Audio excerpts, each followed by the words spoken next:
Dear friends, मागच्या लेक्चरमध्ये आपण डॉट प्रोडक्ट किंवा स्केलर प्रोडक्ट या कॉन्सेप्टविषयी चर्चा केलेली आहे. And we said that scalar product can be easily found if there are two vectors like p vector and q vector, and if you want to find the scalar product, then scalar product is given by p dot q is equal to p into q into cos theta. म्हणजे आपल्याला scalar product काढण्यासाठी पीचं magnitude हवं असतं, क्यूचं magnitude हवं असतं आणि त्या दोघांचा जो अँगल आहे त्याचा कॉस हवा असतो.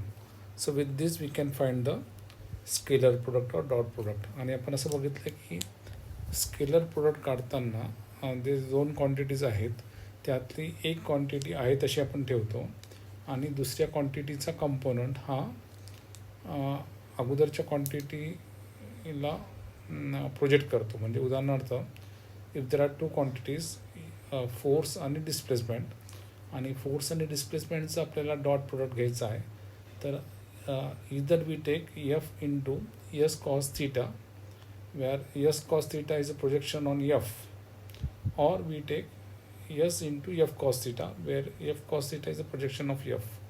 So this way we bring f and the component of s along the same straight line. Okay, हे आपण एक्झाम्पलनी सिद्ध केलेलं होतं. आणि त्यामुळे जेव्हा तो आपण डॉट प्रोडक्ट घेतो तेव्हा त्याची जी डिरेक्शन आहे that would be along one of the vectors, आणि ती त्याच प्लेनमध्ये असते. वेक्टर प्रोडक्टच्या बाबतीत थोडंसं वेगळं आहे. वेक्टर प्रोडक्ट जेव्हा आपण घेतो then the direction of the vector product is not in the same plane. मग कुठे असते डिरेक्शन त्याची?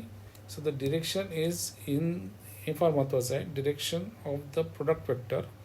म्हणजे आपण प्रोडक्ट वेक्टर घेताना त्याची जी डिरेक्शन आहे that direction is perpendicular to the plane containing the two vectors. म्हणजे बघा, हे दोन वेक्टर्स आहेत, सपोज हा वेक्टर पी आणि हा वेक्टर क्यू. तर याचा जो प्लेन आहे तो साधारण असा आहे. म्हणजे त्याचा प्लेन काढला तर तो ह्या प्लेनमध्ये हे दोन वेक्टर्स असतील, हा जो प्लेन आहे या प्लेनमध्ये दोन वेक्टर्स असतील, आणि त्याचा जो रिझल्टंट आहे प्रोडक्ट काढल्यानंतर दॅट वुड बी परपेंडिक्युलर. तुम्ही बघत आहात तर this is perpendicular to the so as you see the plane of this vector, म्हणजे जो वेक्टरचा जो प्लेन आहे that contains P vector and Q vector. आणि जो वेक्टर प्रोडक्ट घेतल्यानंतर किंवा क्रॉस प्रोडक्ट घेतल्यानंतरची जी रिझल्टंट आहे R resultant, this is perpendicular to the plane containing p vector and q vector. So this is very important. The direction is different, and this is the difference between the scalar product and vector product. Other difference is regarding the value. How do you find the value? तर जो vector product घेतल्यानंतर म्हणजे पीचा आणि क्यूचा vector product घेतल्यानंतर we determine it as पीचा magnitude into क्यूचा magnitude into sine of the angle between them. Scalar प्रोडक्टच्या वेळेस आपण cos of the angle between them घेतो, इथे sine of the angle between them घ्यायचा.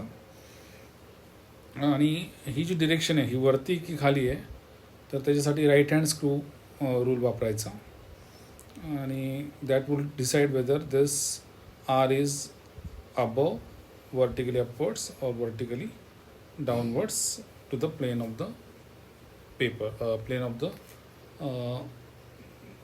P and Q vectors.